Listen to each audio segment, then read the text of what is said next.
Hi friends, எல்லோரும் எப்படி இருக்கீங்க? இன்றைக்கி மோகனாஸ் கிச்சனில் நாம் பார்க்க போகிற ரெசிபி தக்காளி ஊறுகாய். இது ஒரு இன்ஸ்டன்ட் தக்காளி ஊறுகாய். சட்டுன்னு முடிவு பண்ணி பட்டுன்னு செஞ்சு முடிச்சிடலாம். இந்த தக்காளி ஊறுகாய் ஒயிட் ரைஸோட நல்லாயிருக்கும். அதை தவிர்த்து இட்லி தோசையோடையும் சாப்பிட்லாம், சைட் டிஷ்ஷாகவும் யூஸ் பண்ணிக்கலாம். ஸோ வாங்க இந்த சுவையான தக்காளி ஊறுகாய் பண்ணுறதுக்கு வீடியோக்குள்ளே போகலாம். தக்காளி ஊறுகாய் பண்ணுறதுக்கு நான் இன்றைக்கி 1/2 கிலோ தக்காளி எடுத்திருக்கேன். இந்த தக்காளியை நல்லா வாஷ் பண்ணிவிட்டு ஒரு சுத்தமான டவல் வச்சு கொஞ்சம் கூட ஈரமே இல்லாத அளவுக்கு துடைச்சி வச்சுருக்கேன். ஸோ இந்த மாதிரி ஈரப்பதமே இல்லாமல் நம்ம ஊறுகாய் செஞ்சால் தான் அது 2லேருந்து 3 மாதம் வரைக்கும் கெடாமல் இருக்கும். எங்கேயாவது கொஞ்சம் ஈரம் இருந்துச்சு அப்படின்னா கூட ஊறுகாய் சீக்கிரமாக கெட்டுடும். ஸோ இன்றைக்கி நம்ம 1/2 கிலோ தக்காளிக்கான அளவுகளை தான் பார்க்க போகிறோம். அடுத்து நம்ம தக்காளியை கட் பண்ணிவிட்டு இந்த கண் பகுதி இருக்கு இல்லையா, இதை கட் பண்ணி எடுத்துடலாம். இது வேண்டாம். ஸோ இது எடுத்துட்டு தக்காளியை நல்லா பெரிய பீஸாகவே கட் பண்ணிக்கோங்க. ஒரு தக்காளியை 4ஆக கட் பண்ணிக்கோங்க. ரொம்ப சின்ன சின்ன பீஸஸாக கட் பண்ண வேண்டியதில்லை.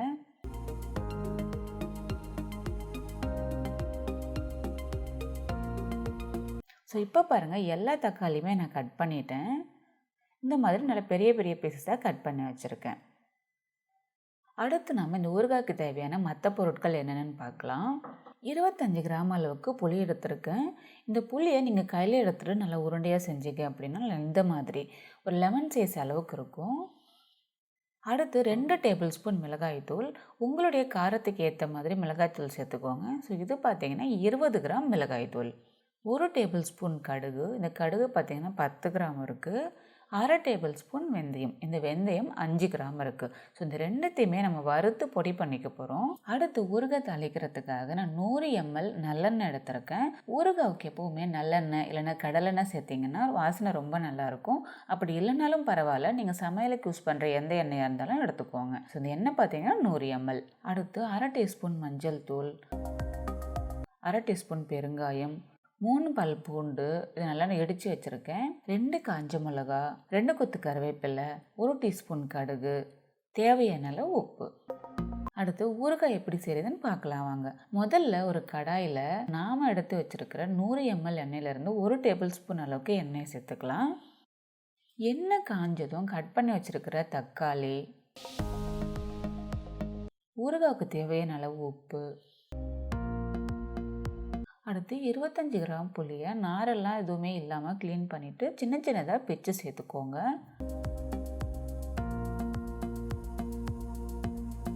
இது எல்லாத்தையும் சேர்த்துட்டு நல்லா கலந்ததுக்கு அப்புறமா இதை க்ளோஸ் பண்ணிட்டு ஒரு 2லேருந்து 3 நிமிஷம் தக்காளி நல்லா வேகட்டும். ஸோ இப்போ பாருங்கள், ஒரு 2 நிமிஷம் போல் ஆயிருக்கு. தக்காளி நல்லா வதங்கி இதிலேருந்து நிறைய தண்ணி வந்திருக்கு பாருங்கள்.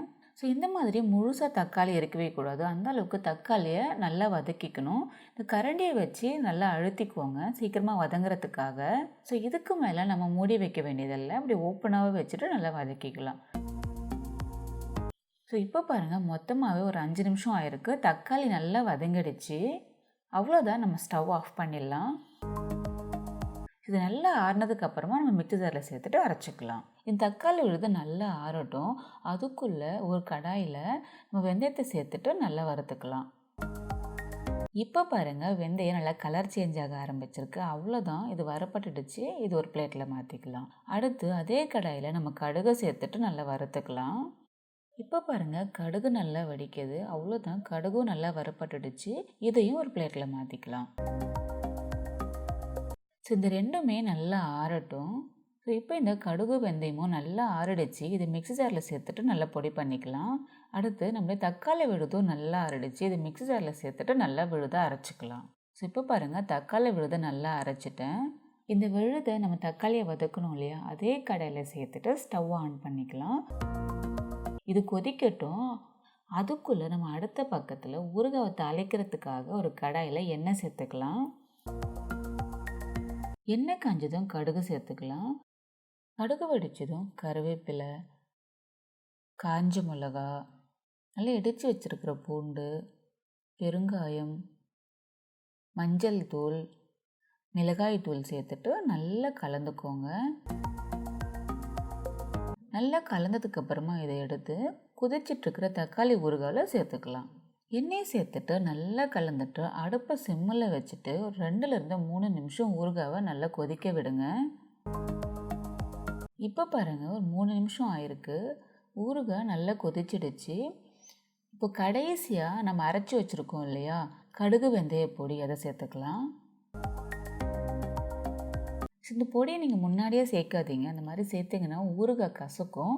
அதனால தான் ஊறுகாயெல்லாம் நல்லா வெந்து ரெடியானதுக்கப்புறமா கடைசியாக சேர்த்துட்டு இது நல்லா கலந்துட்டு 1 நிமிஷம் கொதிக்க விடுங்க போதும்.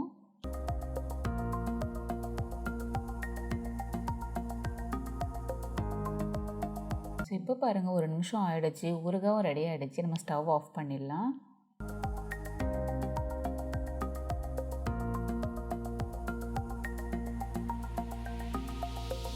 அவ்வளோதாங்க, ரொம்பவே சுவையான நம்மளுடைய தக்காளி ஊறுகாய் ரெடி ஆகிடுச்சு. அடுத்து நம்ம சர்வ் பண்ண வேண்டியதுதான்.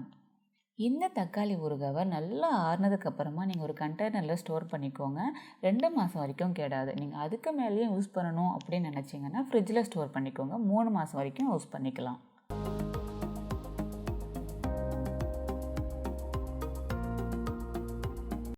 என்ன ஃப்ரெண்ட்ஸ், இந்த வீடியோ உங்களுக்கு ரொம்பவே பிடிச்சிருக்குன்னு நினைக்கிறேன். இந்த ரெசிப்பியை நீங்கள் வீட்டில் செஞ்சு பாருங்கள், கண்டிப்பாக உங்களுக்கு ரொம்ப பிடிக்கும். இந்த மாதிரி நிறைய இன்ட்ரெஸ்டிங்கான ரெசிபிஸை பார்க்க நம்முடைய சேனலை இது வரைக்கும் சப்ஸ்கிரைப் பண்ணாதவங்க சப்ஸ்கிரைப் பண்ணுங்கள். அண்ட் ஏற்கனவே சப்ஸ்கிரைப் பண்ணாங்க உங்களுடைய ஃப்ரெண்ட்ஸுக்கு ஷேர் பண்ணுங்கள். மீண்டும் அடுத்த வீடியோவில் சந்திக்கிறேன். பாய்.